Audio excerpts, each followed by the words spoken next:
Welcome to the Geekscape Book Club, our first installment for 2025. And stay tuned as at the end of the show, we will not only tell you about next month, but we'll map out the next few months. So make sure that you get your reading in. Now, we had told you in December that this was the book we were going to do. We are talking about The Penguin, The Prodigal Bird. This is The Penguin, Volume 1 of the 2023 Tom King Penguin. This is what we will be talking about. With me, as always, is the one, the only Count Eric Conner. How are you today, sir? Well, today I'm going by Eric Connerpot. Oh, yeah. You know what? Moniker. I didn't even read Eric Conner Pot. I appreciate that. So, yeah. And and by the way, as we talk of the Penguin, you might hear canines in the background. In fact, specifically for our viewing audience, these two guys who are so adorable here and so loud at the same time. So apologies for any distant barks. My only question is just the way that they're barking. It did, like, I don't know, an 18-wheeler filled with steakums fall over, in their front yard? Was there some kind of catastrophe? There's victuals and body parts strewn everywhere. Yeah. So I'm interested in talking to Eric about this. And obviously, while we hope that those of you watching and listening along have read this book, we will certainly discuss it and give you our thoughts and perhaps inspire you to read it as well. The interesting thing is, Eric, while these individual issues were printed last year, Volume 2 of this actually doesn't come out for another month. So had I wanted to keep reading, which I did, I was going to have to wait for the collection. So it's kind of perfect because this is another one. We've said this before. I would be inclined to revisit this because while I enjoy this, it is essentially Ramp Up that we have read. Yeah, well, and that's the thing too. It's like the last issue, so it's a 8-issue collection, right, Christian? Correct. Right? Yes. Yeah, and the 8th issue is such a departure. I know we'll get into the weeds in a little bit here, but yeah, and it opens with such a kind of a dark, foreboding framing device. Which is Batman and Oswald basically crashing into the water and potentially dying together. It's a great hook, and then you're like, okay, so we'll circle back to that, and nope, 8 issues in, you're like, oh, no, yeah, and perhaps they have in the monthly book circled back to it by this point, but they have not as of the conclusion of Volume 1. And yes, the final installment, I did mean to read. I wonder if that's an issue of Catwoman series because it's written by Chip Zdarsky. It's a different artist, and completely it's a different. Catwoman story. Yeah. And even like the whole, I mean, the artwork is so markedly different. And I think it sort of reflects Catwoman and how Catwoman's represented. So it's like taking its cue from the character, which I really love. Yeah, absolutely. But its whole tone is so markedly different from the other 7 issues, really. So it's I'm beyond excited to keep reading. I mean, this is as one of my favorite books I think we've done in our book club here. By the way, it's issues 1 through 6 of the Penguin, which I'm looking at that right now. It's not in the way that it felt like more reading, but it's 200 pages. Yeah, I read it on Kindle on my laptop, and that is my least favorite way to read anything because I like the Marvel Unlimited and DC Infinite, I think is what it's called, universe. I forget. It used to be called DC Universe, and it had the streaming shows that all ended up being on Max. So I forget what but where it's like you go through and it zooms into the panels and then it can pull out to the page. This is like me scrolling for 200 pages. And I was like, all right, it was, it was as though I was converting fine cinema to pan and scan for the old box TVs. And, I was like, oh, I don't know what the artist wanted me to see. I'm going to just go over there, A brief detour here. Apologies. But Flash Gordon, for years, I remember watching it in VHS, and the part where Lizard Man gets destroyed by the floating orb. Well, not only until I watched it widescreen anamorphic on, I believe it was DVD, that you realize Lizard Man didn't just run by at the wrong time. Lizard Man saw the orb and still ran across the screen. So pan and scan would zoom in. It would be what, like a 4:3 ratio.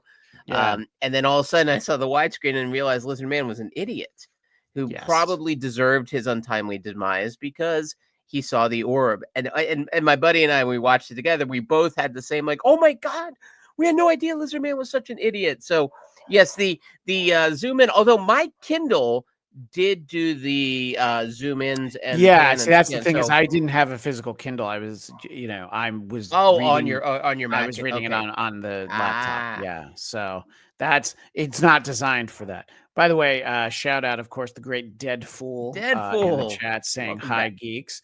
What's up, Dead Fool? Good to see you as well. We appreciate that. So yeah, so let's talk a little bit about this. Obviously, the inspiration for this as a selection for the book club was in response to the popularity of the Penguin series on Max. It was on HBO proper as well, wasn't it? Or was it just for streaming, I think? I think it went straight to Max, Okay, it but was just for Max. HBO Max rebrand is so confusing It's still to very me. confusing. Well, especially because part of that company is Cinemax, which was also known as Max at one point. So, yes, very hard to keep it all straight. But that series, and I actually have not finished it just yet, but I've been enjoying sort of catching up on what people were talking about 3-4 months ago. Obviously, Colin Farrell is the Penguin. We saw that in the Matt Reeves Batman, the Batman. So I'm enjoying that, and I think Kristen Milotti, who a lot of us know as the mother from How I Met Your Mother, is a very different role. Yeah. Yeah, but Although honestly, How I Met Your Mother would have benefited from I, her work in this. look, I if think it. somebody wants to re-edit scenes of her on the Penguin into episodes of How I Met Your Mother using the Bob Saget narration, anybody who's seen that, just send it to me. I would love to see that. And the very end, you could have like an AI Cobblepot saying, "And that was how I met your mother." Wah, wah, wah. Yeah, so it's interesting because this is sort of a similar in that kind of style. And the interesting thing about this being a 2023 book, this is among the newest books we've ever done here on the show, and I think that it really, it seems as though it's inspired by that tone, that portrayal of the Penguin.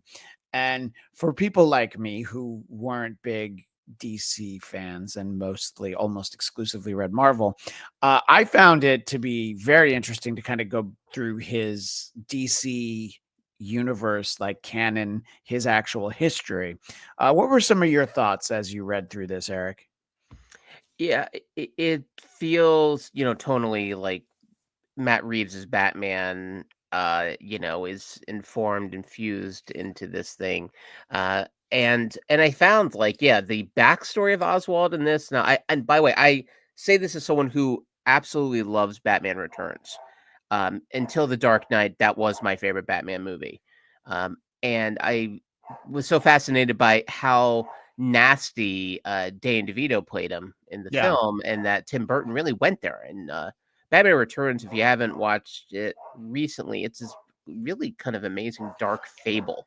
And so in this one, they don't go with that tone. Like, they make Oswald oddly human, Yeah. and not not some kind of like freak.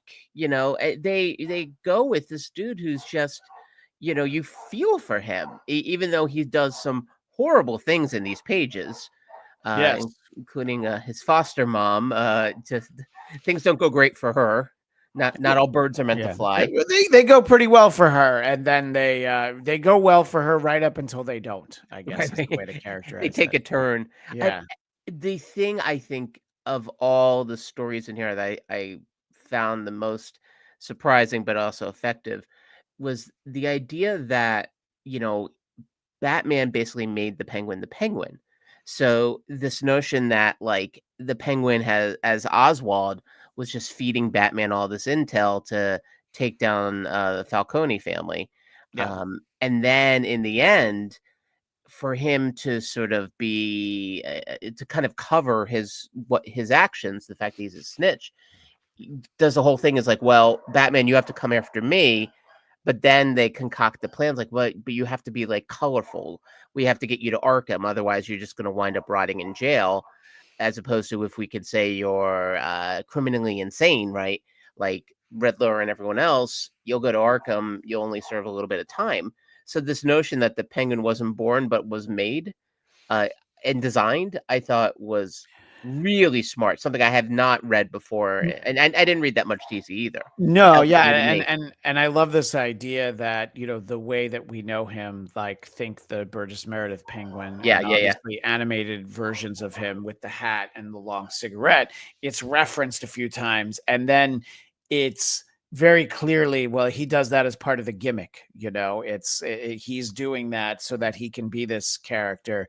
And you're right. I mean, in terms of the character within the DC universe, like people are just convinced that, whoa, Penguin is definitely a character. So the interesting thing is that he is seen as mostly human.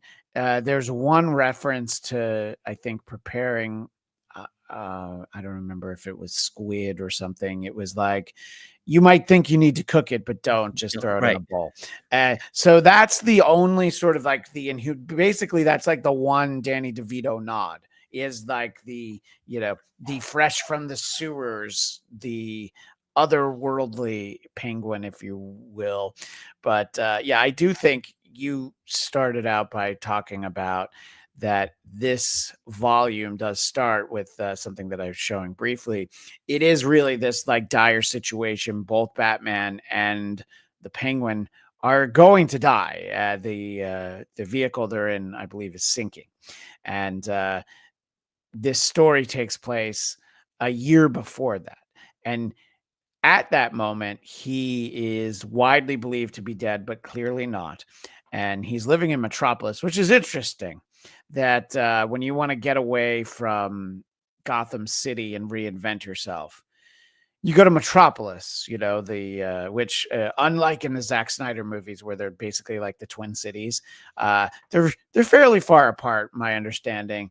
And also there's reference to the fact that when you're in Metropolis, you hope that Superman's too busy. They don't say his name, but you hope he's got to fight a robot downtown, I believe was the line, which I think is, so we never see Superman. He's only alluded to. He's not even mentioned.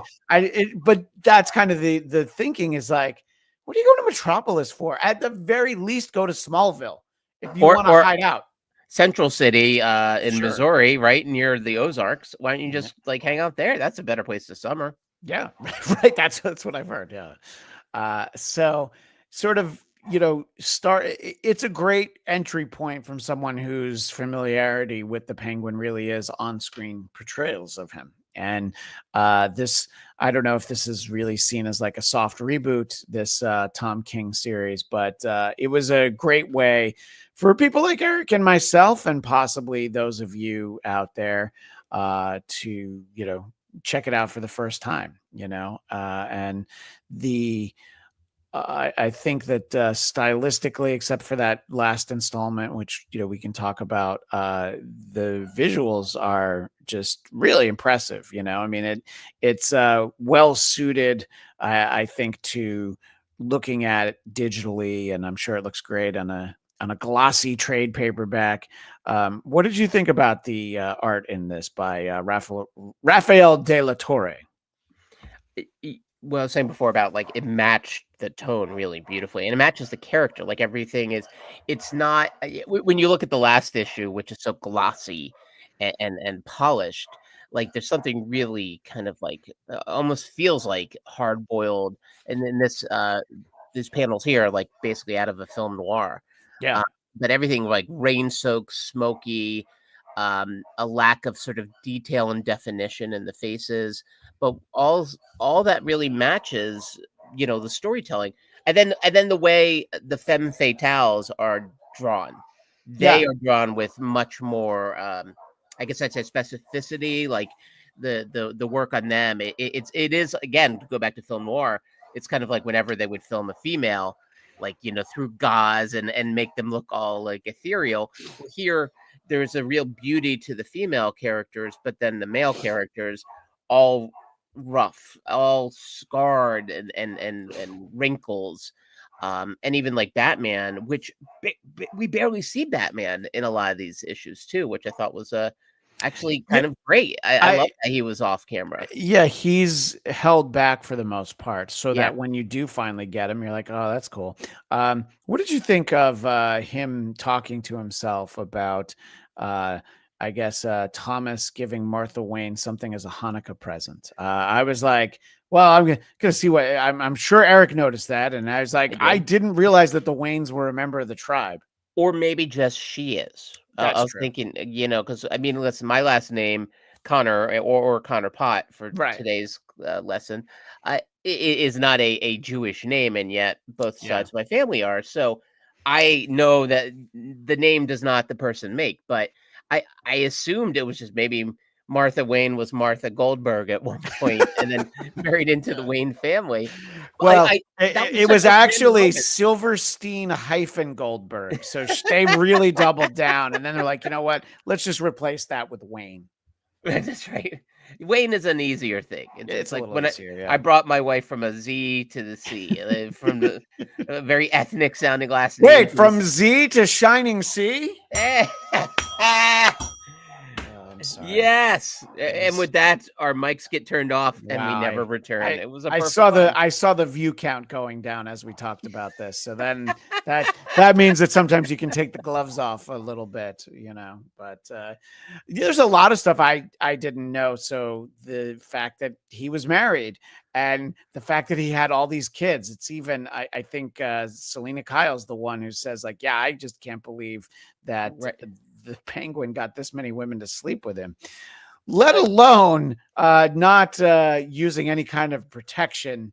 Uh, you know, raw dog in the Penguin just doesn't. I mean, that is living dangerously. raw birding, I think, is known as Absolutely. a small ring, Yeah. not a big. This episode should be called Raw Birding, but because we definitely were raw birding our enjoyment of the Penguin, knowing so little about him prior to this, What So and also too, it seemed like, I mean, he was really punching outside of his weight class with a lot of yeah, these women. Like, they're gorgeous, and this was even before he was kind of where he was. Like, you get the sense he had lots of wives. Like, yeah, he had kids.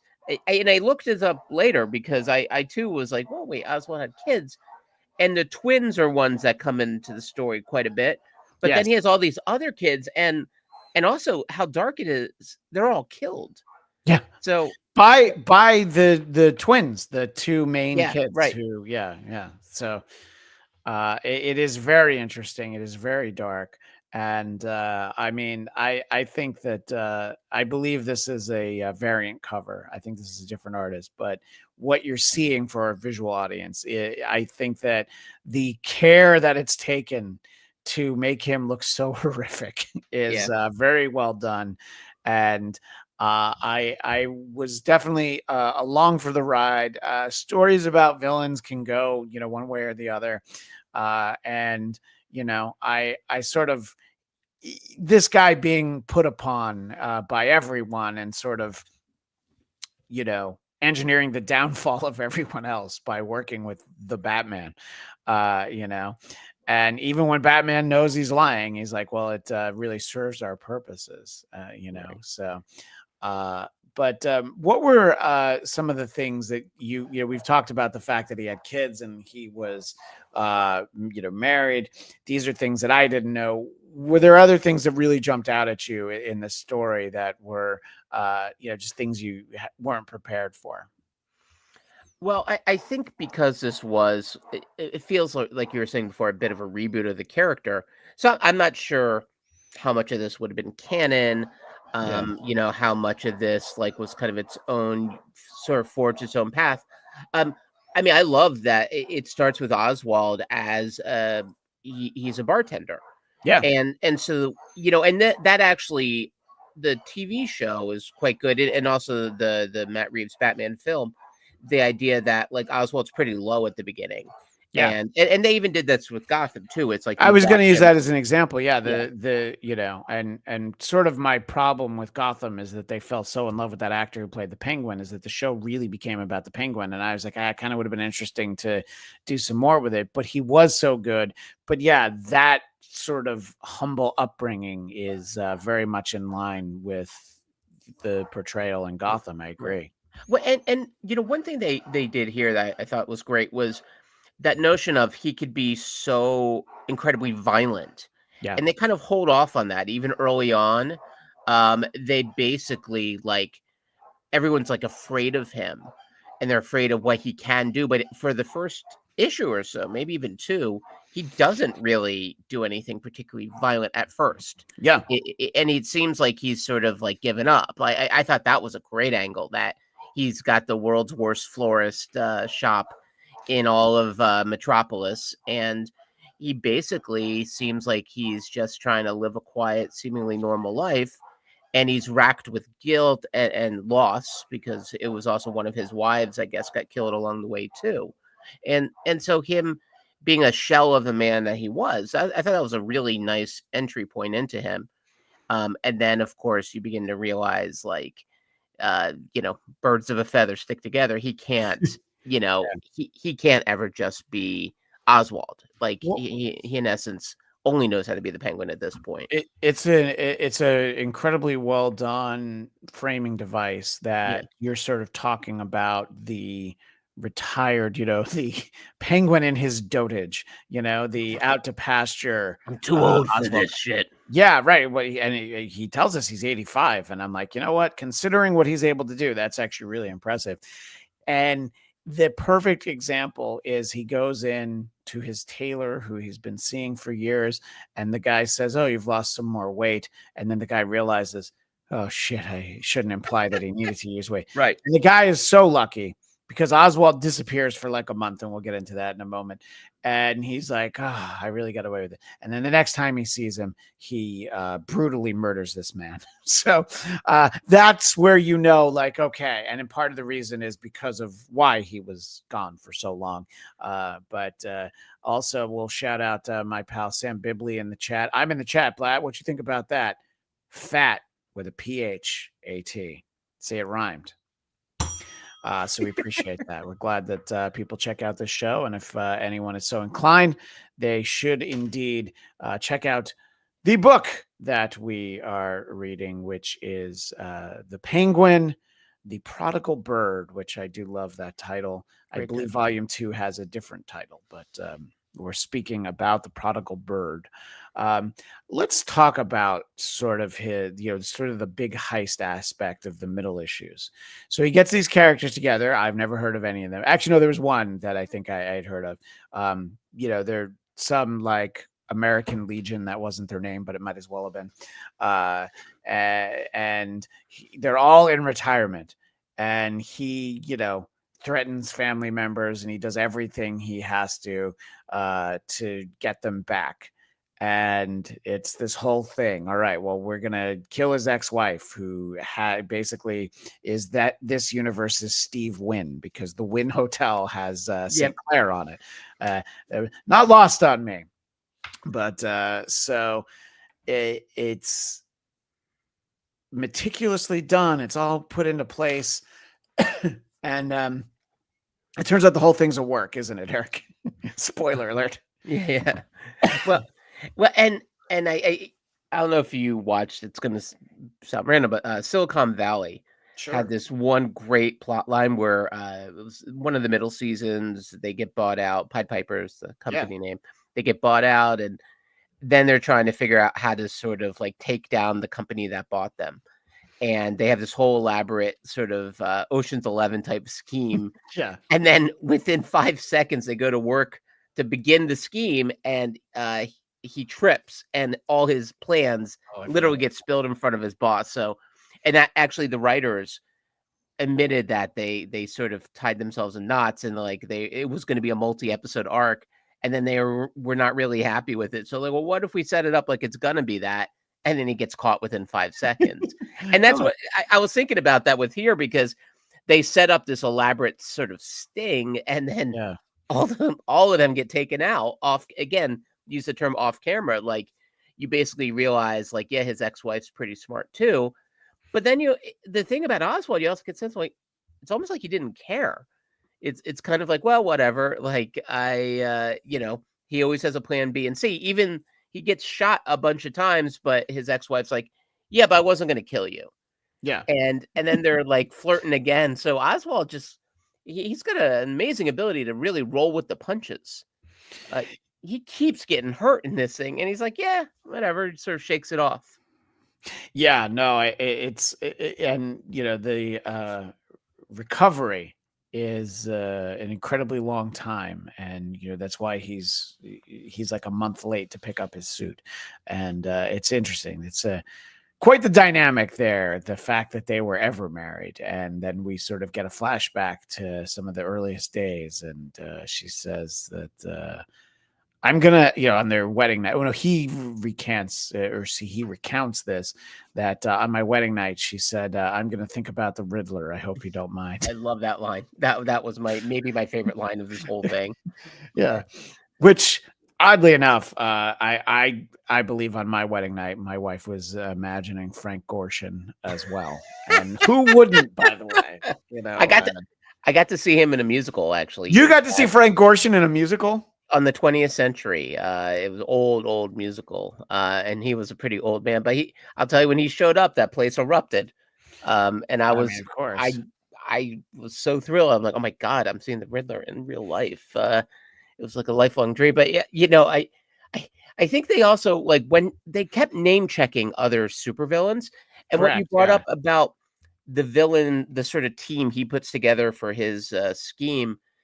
The writer apparently really is into sort of exploring the corners of the DC universe. So it's kind of like what James Gunn does when he gravitates to a character like Weasel. Thank you for the Frank Gorshin image. I thought it was important. I didn't have time to get a full screen one, but there he is in all of his Riddler glory. But yeah, there are definitely a lot of references to, I don't know who these characters are that we sort of were referencing, but it was kind of interesting, I call them the also-rans. It's like the ones who are not in the top 10, but then honestly, it's like our buddy Jordan Bloom's book for Dark Horse, Minor Threats. It's basically that class of character, and very James Gunn. I like that idea, and then there's sort of, he's talking about the other, the rest of Batman's rogues gallery, and he needs to figure out where he fits in. And everyone's just like, well, no, the Joker's the one that's actually crazy. Like, nobody really gets to be that one, but maybe if we can all seem kind of crazy, we get to go to Arkham and all of that, which is incredibly easy to break out of, as we know. I mean, there's no iteration that I've ever witnessed of Batman where you can't just basically walk out. It's like, hey, I'm going to sign myself out. Okay. I are you going to come back? Yes. Yeah. Well, the video game might be the only one that really makes Arkham seem actually kind of like a hell on earth to like survive. But that's true. Well, because that one they're invested in. In that. And by the way, I meant to share this earlier. This is actually an image that you sent to me. But there's the glorious St. Clair Hotel in Las Vegas, Nevada, with the Encore right next to it. And I do. I wonder. You think Steve Wynn would be complimented or angered by this? I'm not sure, but it is an interesting thing about DC because they have like all of their made up cities that their characters are in, but then they also have real cities like Las Vegas, right. And like they'll reference like New York, and I was like, oh, I always thought that Gotham City was New York and Metropolis was Chicago. It was just that simple to me. But no, they're different cities. There is Chicago, there is New York, and clearly Las Vegas. So it is fun, and there's this conversation in the last installment in this collection where Selena Kyle and Oswald Cobblepot are talking about that it's something about Gotham, just this idea that why doesn't everyone who can leave Gotham? Selena Kyle seems like she would be better off not in Gotham, but yet there she is. It's like she's too beautiful for Gotham. Like Gotham, you have to be a little bit ugly. I mean, whichever Catwoman this is. If this is Lee Merriweather, Julie Newmar, Eartha Kitt, Anne Hathaway, Michelle Pfeiffer, Halle Halle Berry, Berry. Oh, don't worry. I was the getting that in there. Catwoman, The Catwoman, yeah. the It's only one funny. that matters. You talked about Batman Returns earlier, and recently on my personal podcast, Blackcast, we talked to Daniel Waters, who's the screenwriter for The Adventures of Ford Fairlane, but he also wrote Batman Returns, and believe it or not, after Ford Fairlane and after Hudson Hawk, he then gets the assignment to write Batman Returns. And first of all, fascinating that if you look at that movie in a vacuum, the idea that there was McDonald's Happy Meal toys tie-ins for Batman Returns, but and he also wrote a Catwoman script shortly thereafter, which I don't know that it was going to have Michelle Pfeiffer, but he wanted to make very clear that it's not the Halle Berry Catwoman. Mm-hmm. It's like, no, I didn't have anything to do with that one. Not my fault. Yeah, right. Exactly. Not my circus, not my cat. Yeah. And so, yes, I think that, I don't know. This felt more of like, to me, I guess this is like the Anne Hathaway Catwoman with like a pixie haircut, but in the costume very much was giving me Michelle Pfeiffer vibes. Yeah, that's true. That's a great point. And I also like that sort of late in that story, she just has the mask on and she's just wearing like a power suit. She's it's like, but yet everyone knows who you are because everybody refers to you by first and last name. Yeah, worst secret identity there is. Yeah, exactly. What are the characters that I had never seen before, but I'm fascinated by is the Help, I believe is his name, right? Yeah, that's what he calls him, right? He refuses to give him an actual name. So the Help and the idea that he bullies this guy out of retirement by murdering his staff of 28 people. Yeah. So, and he falls in line pretty quickly, but sort of watching like their earliest interactions, and he goes to great lengths to find out that Batman is Bruce Wayne, and he hands him the piece of paper. It's very reminiscent of Karen Page selling out Matt Murdock to Wilson Fisk's goons just for one sweet hit of crack. Daredevil number 227, which is the book we'll be reading in March, by the way. Okay. The Daredevil Born Again. It's a collection and it'll tie into the Netflix series. But just that idea that it's like, yeah, it can take a year, but if you're willing to really figure out, well, who did buy the the bar for Oswald? Eventually you're like, well, it traces back to Bruce Wayne, and it all makes sense.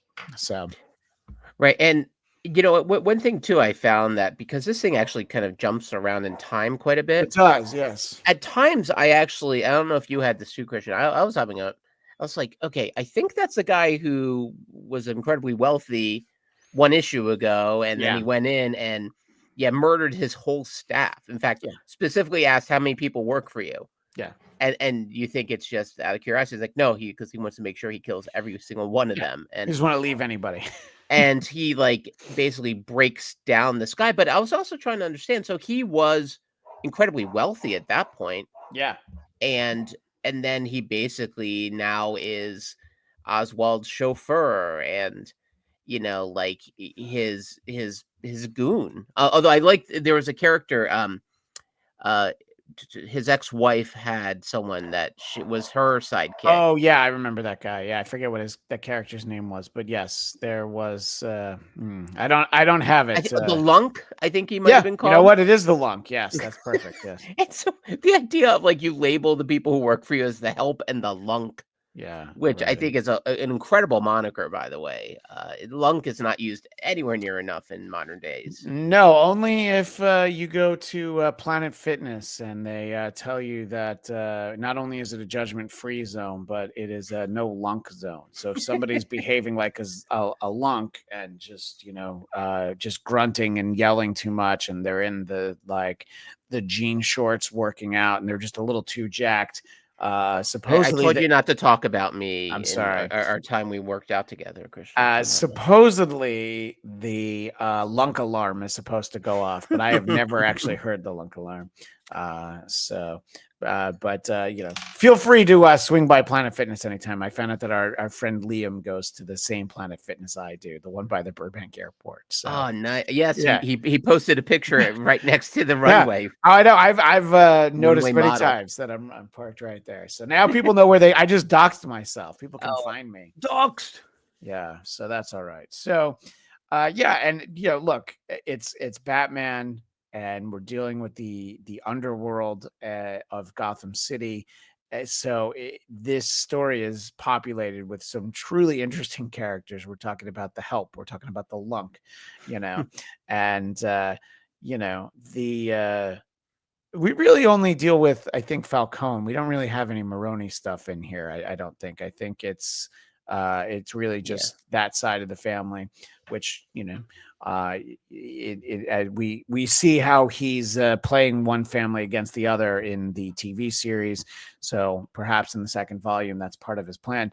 But that's really why I'm very interested in kind of continuing with this, because one, as you mentioned, there's that the whole story is framed through this notion of they're basically about to die. It's this image that we've shown far too many times, but here it is again. This is rough seas, literally, for Oswald Cobblepot.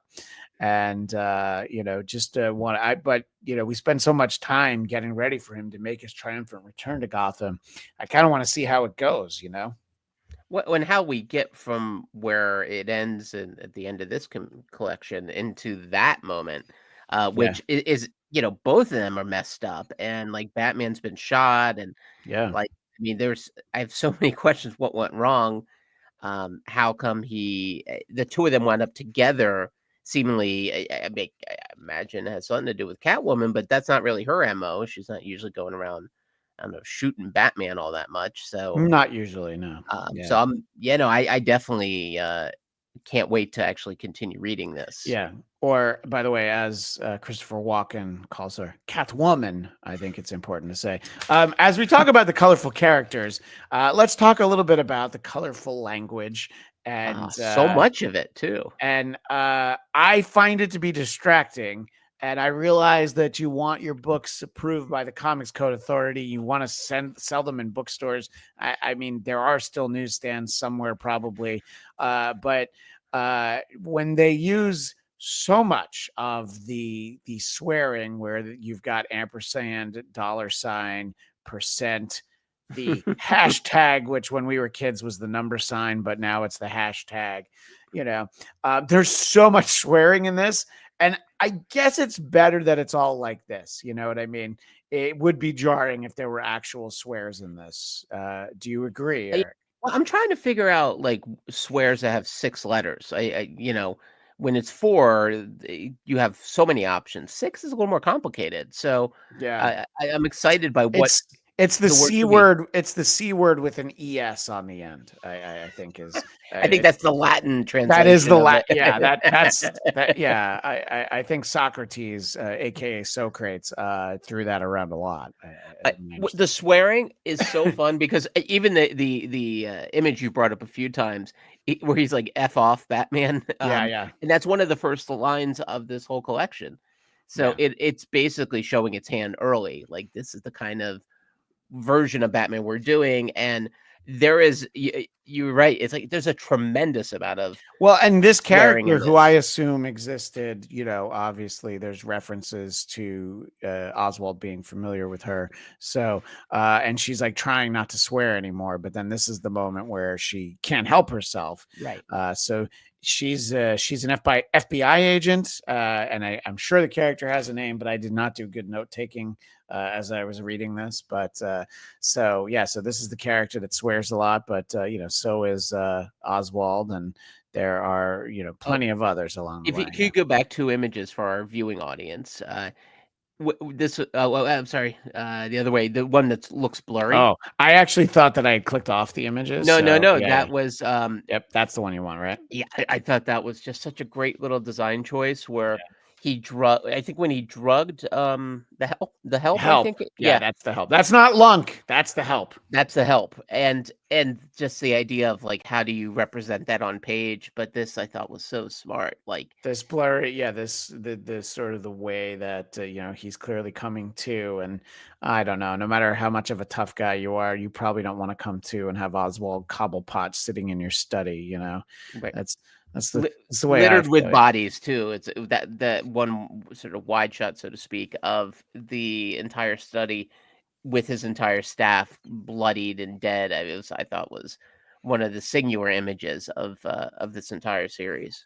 Yeah, no, I definitely agree with that wholeheartedly, and we've shown that a few times, but I think in this context, it's worth revisiting for a second, and then I realize now that just the detail of this must be fun to draw because you got all the books and all this, and it's like, oh yeah, and then there's corpses as well. But what I think I didn't realize, and I do now, that you actually isolated the moment that I referenced earlier Yeah, yeah. when he's remembering his wedding night. And the quote from the Penguin is, Oswald, dear, you don't mind if I close my eyes and think of the Riddler, do you? Well, I mean, listen, you Which I could. like to think that this is what she was envisioning. It's the only one you could think. I mean, she's not gonna think of Jim Not, Carrey no, it's going to or Jim. Paul Dano. No, thank Yeah, you. or No, the guy who played Edward Nygma on Gotham. yeah, no, Frank Gorshin or nothing. And I mean, also, like, yeah, I mean, he's not a handsome man, and No, no. I can't imagine him being sorry to get a little vulgar on top. I think that would go Oh, terribly yeah, for her. I don't know that that's what, I'm gonna assume that those are not the way those logistics work, but I'm not gonna lie, I don't think a lot about it. I'm I much might think happier too not thinking much about about it. I it. have Yeah, to and by the admit. way, here's our buddy Lunk, there. Garrett the Lunk. Yeah, with, So he has a name and a title. Lisa, Lisa St. Clair. I think that, yeah, I don't believe that she kept the hyphen Cobblepot after they divorced, but who knows? Maybe I'm wrong. So yeah, and it's it is a very they do a great job capturing the mood, sort of the collaboration. And remember, we've done a Tom King story before, which was the Vision series. So we did Mhm. his Vision series on this show, I think last year. We've been doing it long enough though, so that I'm actually not sure if it was a couple years ago, but we did do Tom King's Vision and it was great. I really enjoyed that, but boy, this couldn't be any more different of a story, could it, Eric? No, and tonally, it's so Yeah. dark. And what I really enjoyed, and you talked about how we meet all these sort of characters along the way. The internal monologues I thought were great in this. Well, it was interesting because you get so many different internal monologues, sometimes from one page to the next. And I think sometimes even in the same pages. And this is sort of what I was referencing, that at one point it is Batman's internal monologue, Yeah. you know? So I found that to be really interesting, actually. That, Once or twice, maybe a little confusing, I have to yes. admit. It took me a second to sort of, I don't know, There were times realign. where I thought it was Oswald, but Yeah. it was the other character. Yeah. When even to like his foster mom, she had thought bubbles or internal monologue, I guess we should call it. Yeah. And then there was a character, I think he's called Black Cat, or Dark Cat. He was kind of like a mercenary. Yeah, and I actually have an image from that character, but I don't think his name was Black Cat because that's Oh, Spider-Man's right. Felicia Hardy. But yeah, I can't remember. But I think he's called Madam Web. we should be so lucky Well, and to have had Madam Web in there. leaving the two stuffed penguins, by the way, as an Yeah, indication that the twins. I'm like, all right, that's a pretty yeah, baller move. And they want you to know who's responsible. Yeah, right. exactly. And also for him, like he's in a relationship with a guy I think he met in prison or in rehab. Like he's a recovering addict. And I found like his, all these stories, like they weren't just like a character shows up, like they were fully invested in the story of a lot of these characters. So his story I thought was so interesting, where he was an addict who killed his own father Yeah. in the throes of addiction, and then as a way of sort of making up for his sins, he then becomes like his own kind of dark knight, going around, except he kills junkies. And then he's like, well, I could also just kill bad people for money. It's not so different. So there was a lot to him, to the point where I'm like, wow, that's like that could be a whole comic series right there as this guy. Yeah, and it probably, has been. But so that's not the Black Mask, because that's a different character. I will do my best to see if I can figure out what that character's name is, but I agree with you. It's very interesting, Let me see if I can sort find of him. as a yeah. See, this would be one of those times where if I had the physical trade paperback, I would just flip through it. But because I read this on my computer, I have to sort of scroll and all that kind of nonsense, but I'll get to it. And we sort of have the realization that this guy's going to be Oswald's spy. I think is Yeah, yeah, yeah. kind of a fun one in there as well. But it's all right. We'll shout him out at some point as we go through it. One of the things that I do want to talk a little bit about is sort of something that we referenced, which is the style. And according to the summary of Black this book, Spider. Black I Spider, think he's there you called. go. I think that's it. I kept Okay. saying cat, but he's got a spider. It's a little hard to see, but Yeah, you could see. Yeah, he has. there is. I mean, it's funny. It very much looks like a Spider-Man logo Yeah, on no, that's his true. mask. But so this final installment in this collection is, I guess, everything about it felt like it was an issue of Catwoman, which I'm just going to assume it must be. It just the It makes summary of sense. what's contained in here didn't mention that. But yeah, it's a completely different style, and I think visually it's actually very cool to see. And I think that. Again, don't know that much about Catwoman, so I thought it was fun to see her and see what she's up to. We get to spend some time at home with her, as it were. And I think that you're right. This is definitely the Michelle Pfeiffer inspired look for Mm. the character. And the comic almost has like a glossy, like cyberpunk almost feel to it Yeah. at times. It's such a departure. It must be. I can't imagine that issue would have Penguin on the title and then be almost entirely a Catwoman story. Like it must have been a Catwoman issue.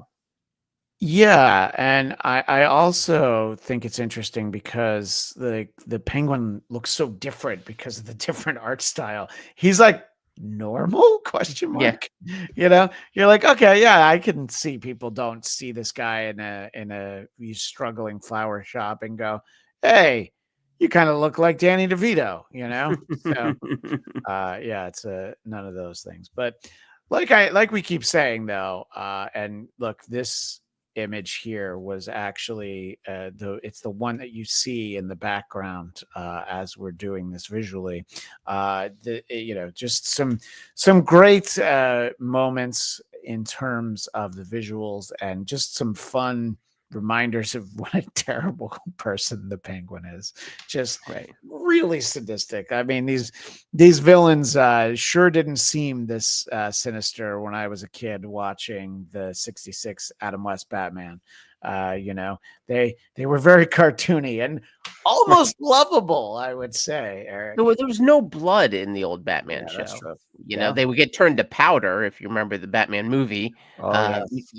And then they mixed up the powders at the end, which I thought was a great payoff. But Burgess Meredith could play it this way. I mean, Burgess Meredith was obviously incredibly legit performer, but they never went there with the old Penguin. But the Danny DeVito Penguin is his story, his backstory is so tragic, and he's like he is an animal, as he says, a reference to Elephant Man. and Yeah, yeah. and here you feel this guy, like how much he'd been crapped on his whole life, that in essence, like saying before, like he was not born, he was made. And you could understand in some ways the survival instinct of this character kicking in. Yes, he's sadistic and bloodthirsty, but he's also calculating and Burgess Meredith.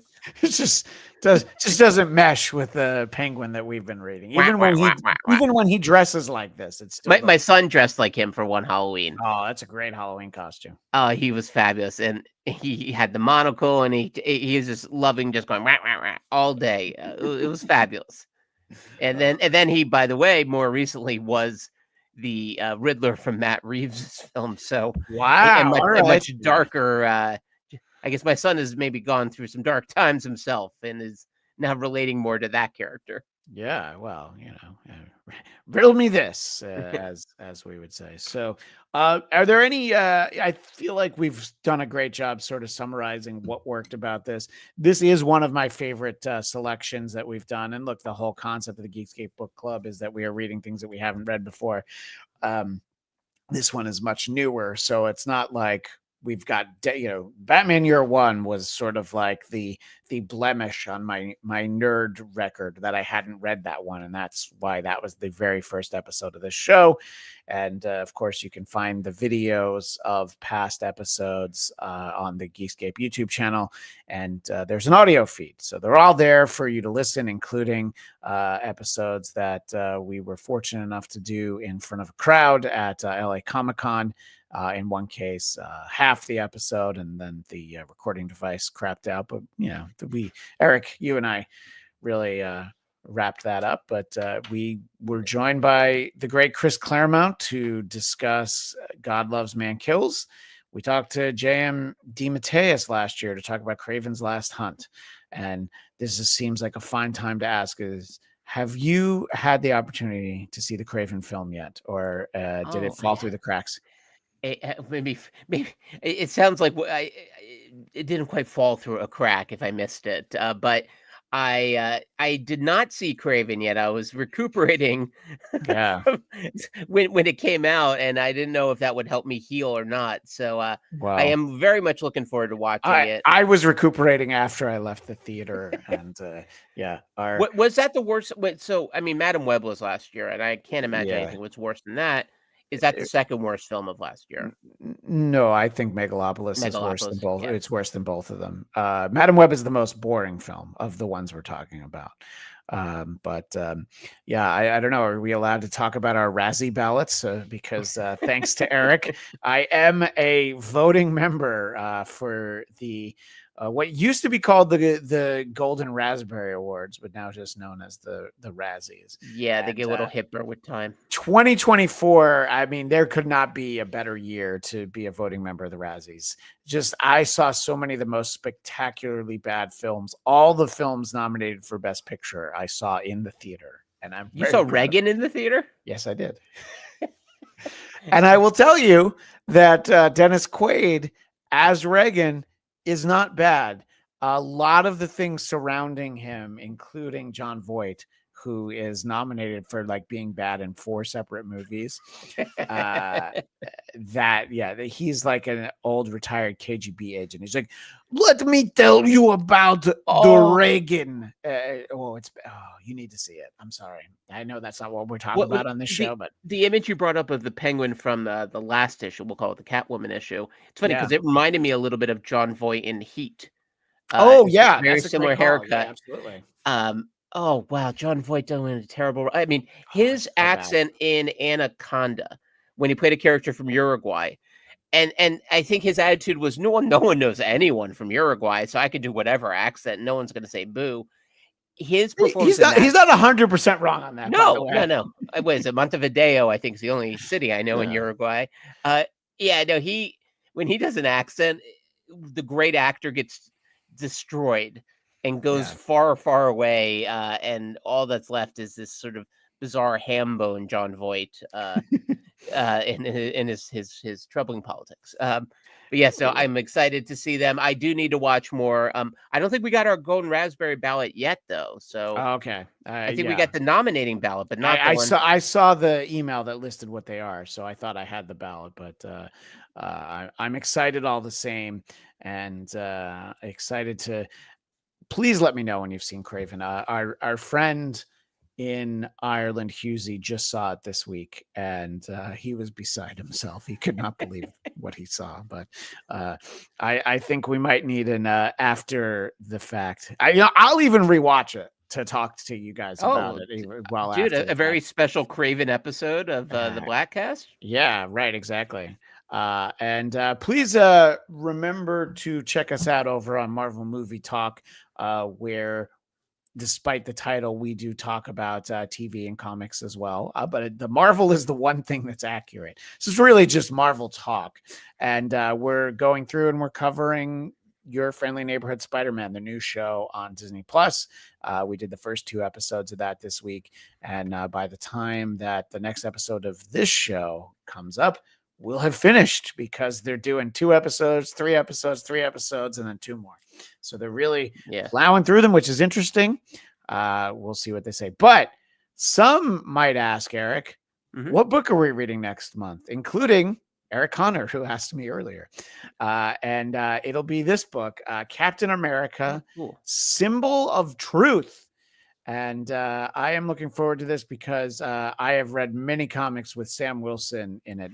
I have never read a comic with Sam Wilson where he is Captain America. So I'm really looking forward to this. And I mean, I chose it for a reason. I'm very careful and calculated when it comes to these things, Eric. I chose it because the Brave New World will have been out for a whole week by the next time we do this show.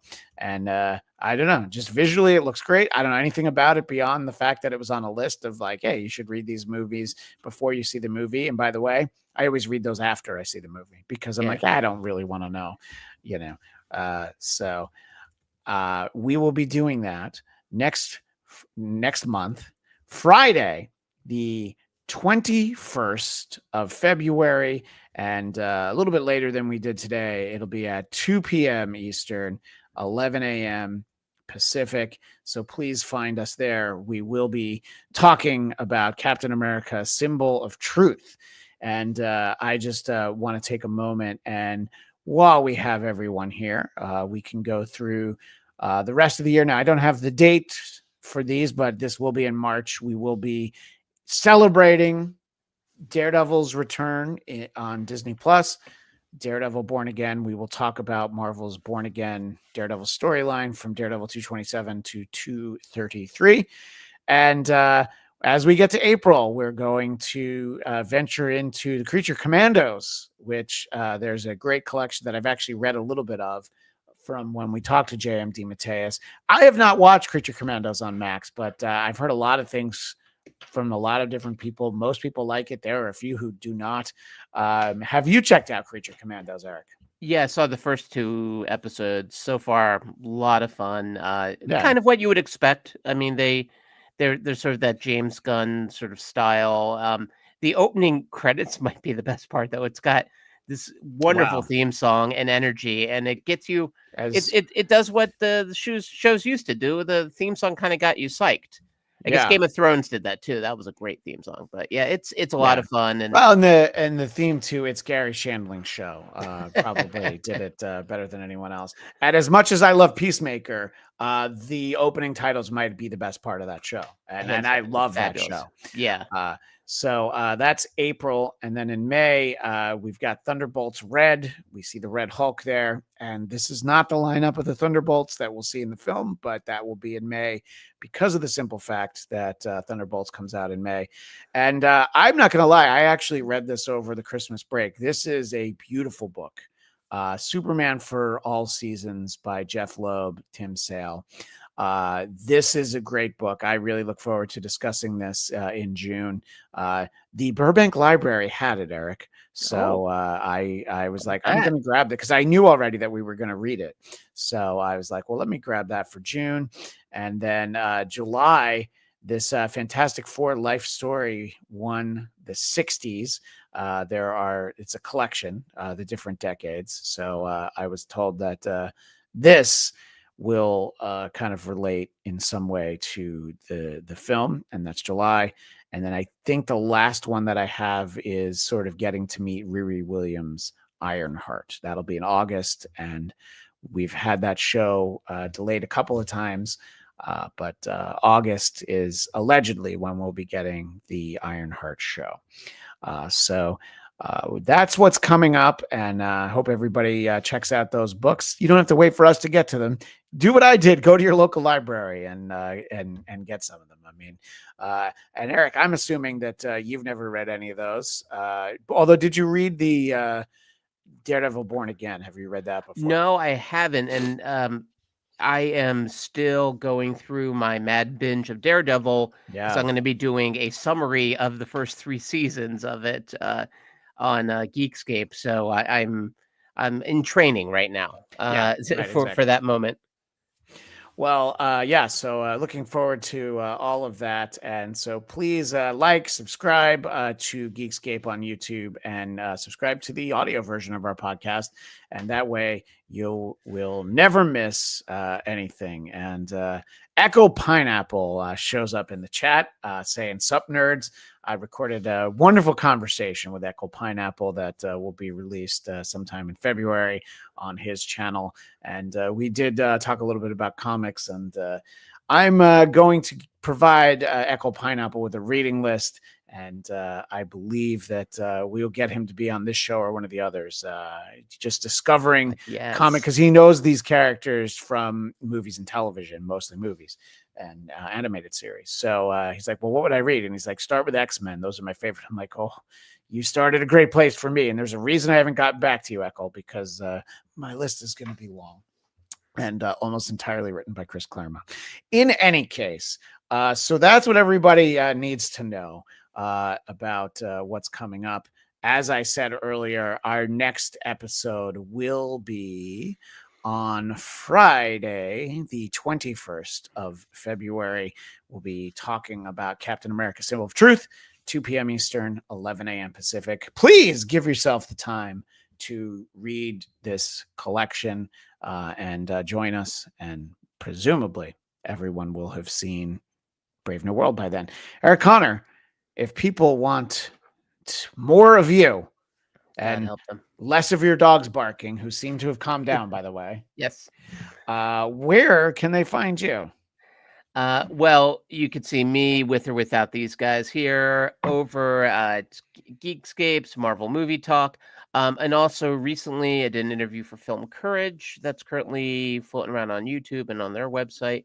And I've popped over to Christian Cringe for a very Jewish episode talking about the video game Exodus. And I'm on the Weird Algorithm talking about, it's all about the Pentiums. That's a good one. His rare diss track. Weird Al doesn't have many of those. No, he doesn't. I usually ask to do the polka medleys because as a kid I had no use for them, but then all of a sudden there's that day where you hear it and you go like, these are brilliant. So I've done a few of those. So please find all of us everywhere, but specifically here on Geekscape, where you can find our show, Marvel Movie Talk, which, as I said, we just reviewed the first 2 episodes of the new Spider-Man series. And Echo Pineapple is looking forward to my reading list. And look, everybody's just hanging out. Deadfool's like, ham it up, Pineapple. Stan Bibley saying, Deadfool, what's up? This is good. I love bringing people together. So that is all the time for this show. Our next episode of Marvel Movie Talk will be next Friday, February 7th, the day before my birthday. February 7th at 9 p.m. Eastern, 6 p.m. Pacific. We'll be joined by our buddy Jonathan London. He'll tell you about an exciting project that he's been working on and how you can all get involved. But we'll also be talking about, I guess, your friendly neighborhood Spider-Man episodes 3, 4, and 5. So get ready. We'll be doing a whole lot soon. But for now, I guess the bookshop is closed. But we will see you next month because as long as they keep writing them, we'll keep reading them.